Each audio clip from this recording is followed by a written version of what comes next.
Bonsoir et bienvenue dans le journal de TLT du 27 mars. Nous sommes aujourd'hui devant l'une des écoles primaires de Toulouse. La grève des cantines se poursuit. Le salon du tourisme Rendez-vous en France voit se développer le marché asiatique. Et à Peyragudes, dans les coulisses des championnats de France de ski alpin, rencontre avec les bénévoles. Toujours pas de cantine pour les écoliers toulousains. Le mouvement de grève des personnels du service de l'éducation de la mairie de Toulouse était mené en intersyndicale lundi dernier. Il se poursuit à l'appel de la CGT. Les grévistes dénoncent le manque d'effectifs. Devant cette école, parents et grands-parents sont plutôt philosophes. Ça a été affiché hier soir. Demain, elle reste à la cantine et je vais lui donner un petit encas. Voilà, sandwich, chips et un petit dessert. Moi, ça me dérange pas autre chose.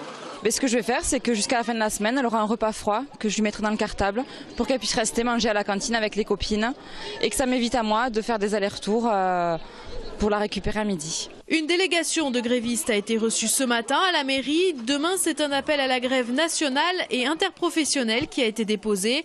Dans le viseur, la réforme Payon et les changements de rythme scolaire. Il va donc falloir s'organiser. Le tourisme en Midi-Pyrénées, c'est 40 000 emplois et pas moins de 16 millions de visiteurs, parmi lesquels les Chinois, car le marché asiatique est en pleine expansion. Seulement voilà, la semaine dernière, un groupe de visiteurs chinois a été victime d'un vol avec agression à Paris. Pékin demande à la France de protéger ses ressortissants. La France met tout en œuvre pour assurer leur sécurité. Nous allons y travailler avec le ministre de l'Intérieur, mais aussi avec mes collègues concernés. L'effort que nous faisons justement pour les visas ne doit pas être déconsidéré, dévalué par cette problématique-là. Et c'est le sens aussi de ces rencontres ici à Toulouse. Pourtant, pas de quoi dégoûter les touristes chinois qui, loin du romantisme parisien, restent très attirés par le patrimoine de notre région. Il y a beaucoup de petits villages, le plus beau village aux alentours de Toulouse, comme Albi, Gao et Auch.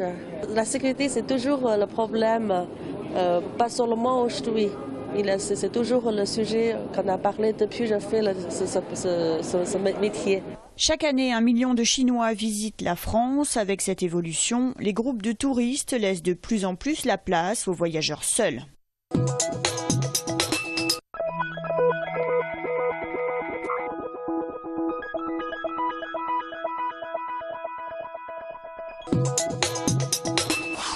C'est dans un contexte économique tendu que l'entreprise Sogétique, filiale du groupe Capgemini, dévoilait ses dernières innovations en ingénierie cet après-midi.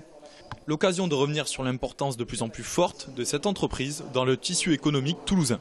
Toulouse est sur le bassin Midi-Pyrénées. Sogeti High-Tech représente environ 1300 personnes, avec un objectif cette année de recrutement de 700 collaborateurs, de manière à venir nous épauler sur tous les projets, notamment sur la dynamique aéronautique à l'intérieur du bassin Midi-Pyrénées, donc pour venir nous renforcer pour pouvoir relever ces challenges. Une aubaine pour toute la région toulousaine, d'autant plus que les collaborations avec d'autres acteurs économiques sont nombreuses. Cherchons à intégrer le tissu recherche et développement local. Donc nous montons des partenariats avec des laboratoires, avec des universités.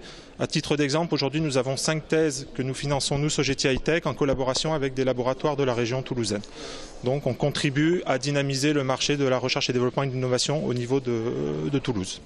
Une collaboration accrue dans le secteur de l'aéronautique, avec notamment le géant Airbus, qui laisse entrevoir une perspective d'emploi très intéressante pour Toulouse et sa région. La réforme de la gouvernance de ADS a été approuvée aujourd'hui par les actionnaires réunis en assemblée générale extraordinaire. De fait, le précédent pacte d'actionnaires a été dissous. Il octroyait jusqu'à présent aux 3 États fondateurs, la France, l'Allemagne et l'Espagne, un droit de veto sur les décisions stratégiques du géant européen de l'aéronautique et de la défense.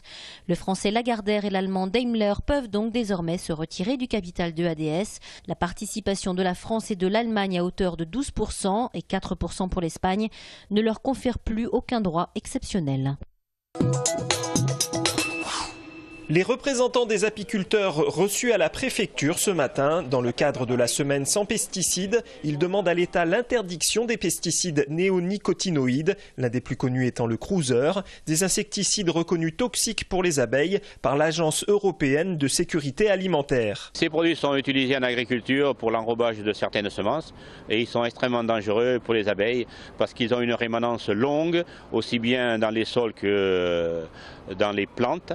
Depuis que ces produits ont été mis en circulation, on en perd entre 25 et 30% de nos colonies tous les hivers, quoi. Un taux de mortalité élevé qui n'est pas sans conséquences pour les apiculteurs. Et bien sûr que le chiffre d'affaires est impacté, d'autant plus qu'il faut renouveler ce cheptel. Et pour le renouveler, il faut puiser sur les colonies qui sont en bonne santé. Et pendant qu'on puise des abeilles pour reconstituer le cheptel, eh bien, elles ne produisent pas de miel. Donc il y a une chute de la production. Selon les apiculteurs, la production annuelle est passée de 32 000 tonnes à 16 000 tonnes en France en moins de 20 ans. La France est aujourd'hui obligée d'importer plus de 50% de sa consommation intérieure. Dans la région, on dénombre 4 600 apiculteurs, dont 4 à 500 professionnels. 3 interpellations en quelques heures dans l'enquête sur les complicités dont aurait pu bénéficier Mohamed Merah. La dernière interpellation concerne un militaire d'une trentaine d'années. Il a été appréhendé dans une caserne à Castres. 2 hommes avaient été interpellés hier, peu avant 21 h à Toulouse.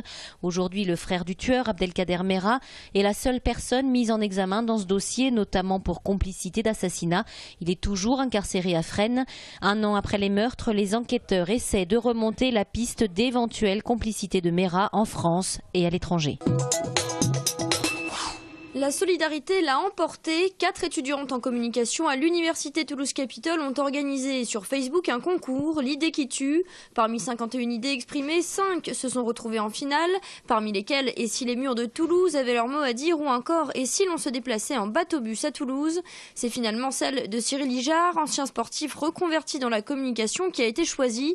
Et si nous développions l'entraide entre Toulousains, le principe est simple, une plateforme d'entraide digitale sur laquelle les Toulousains échangent du savoir-faire sans aucune notion d'argent. Explication. D'un côté, on a des gens qui ont besoin d'aide et d'autre côté, on a d'autres personnes qui pourront donner de l'aide, du temps, de la compétence. Des parents d'élèves qui veulent organiser tout le décor de la kermesse, elles peuvent faire un appel à projet sur cette plateforme pour qu'on vienne les aider. Ça peut être un vrai motif à l'échelle d'un quartier ou à l'échelle même d'une ville de cohésion sociale où les parents vont se retrouver, où il y a d'autres personnes qui vont venir et voilà. Si le budget du projet est assez faible, 15 000 €, le vainqueur du trophée doit à présent attendre un signe de la mairie pour le voir enfin réalisé. 7h30 sous le chapiteau de Peyragudes, les bénévoles sont à pied d'œuvre pour accueillir les skieurs avant les courses du matin. Aujourd'hui, c'est la descente d'âme. Les compétitrices viennent ici chercher un café, un croissant ou juste une petite discussion entre copines. Marie-Paul, 58 ans, assure la logistique depuis 5 h ce matin. Et on est là à peu près jusqu'à 5 h de l'après-midi sous le chapiteau. Et des fois le soir, quand il y a une buvette ou quoi que ce soit. Et heureusement que c'est la fin de la semaine, parce que là vraiment ça commence à tirer un peu. Plus haut à l'arrivée des courses, c'est Johan, agent EDF le reste de l'année. Il est traceur bénévole pendant cette semaine de compétition sur les pistes tous les matins à 6 h. Et on trace donc au colorant pour aider le coureur à bien avoir la visibilité entre chaque porte, quoi. Parce qu'il y a des passages avec de l'ombre, passage au soleil, donc l'œil il faut qu'il se réhabitue au relief. En montant encore un peu plus haut, on trouve dans une petite cabane un trio de choc. Leur mission à eux, c'est chronométrer, dans la bonne humeur, même si les nuits sont courtes et les journées parfois très longues. Le rythme, il faut assumer, hein. Alors, dans une cabane où il fait très froid le matin, surchauffé l'après-midi, il n'y a pas grand-chose à boire, souvent. Vous carburez à quoi alors? Encore à la grenadine. Moi, j'assure la liaison entre le haut et le bas, entre le départ et l'arrivée. Et je transmets toutes les informations, qui est au départ et les absents. 150 bénévoles ont été sollicités pour l'organisation de ces 100e championnats de France de ski à Peyragudes. 150 personnes sans qui il aurait été impossible d'accueillir une telle compétition. Une énorme machine à faire tourner donc, avec toujours forcément des imprévus. L'arrosage de la piste par exemple, avec les lances à eau, on n'avait pas trop l'habitude de faire ça. Les seaux d'eau, le sel qui nous manquait à un moment donné, on ne savait pas trop où il était. On a manqué quelques petits dysfonctionnements au niveau de l'organisation et de l'organisation matérielle. Mais bon, sinon ça s'est relativement bien passé quand même, je crois.